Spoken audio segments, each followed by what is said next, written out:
Hier soir, nous étions en direct du théâtre Jacques Tati, juste avant la première représentation de L'Établi, une pièce hommage à mai 68, 50 ans après, adaptée du livre d'un sociologue qui avait travaillé comme ouvrier pour raconter ensuite le quotidien des usines. Le spectacle s'est bien passé. Voici donc notre reportage. Il est signé Christelle Jutoler-Mechin, Gérard Payen et Maxime Miluy.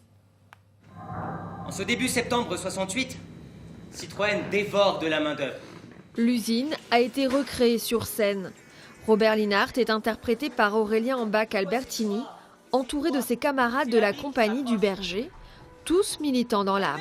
Je pense qu'on est tous globalement plus de gauche que de droite et que même plutôt assez proches des idées gauchistes de 68, comme c'était à l'époque, plus que sûrement que des idées gauchistes d'aujourd'hui.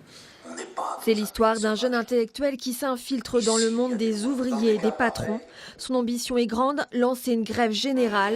À coups de plaques de métal et de vidéos d'archives, le spectateur plonge dans l'enfer du travail à la chaîne. On se souvient beaucoup de Daniel Cohn-Bendit, etc. Mais il y a aussi beaucoup d'anonymes qui ont participé à tout ça, et pas seulement des étudiants, mais aussi des ouvriers, et une grève générale qui a transporté la France vers d'autres espoirs aussi, qui ont été peut-être un peu déçus après, mais qui permettent quand même de situer cette époque-là déjà dans l'histoire de France. Pendant que je me hâtais ce matin, mon cas avait déjà été réglé là-haut dans les bureaux. Dans la pièce, comme en 1968, 400 ouvriers se mettent en grève et bloquent la production. L'auteur du roman, qui a vécu ces quelques mois de combat syndical, n'a pu cacher son émotion hier soir.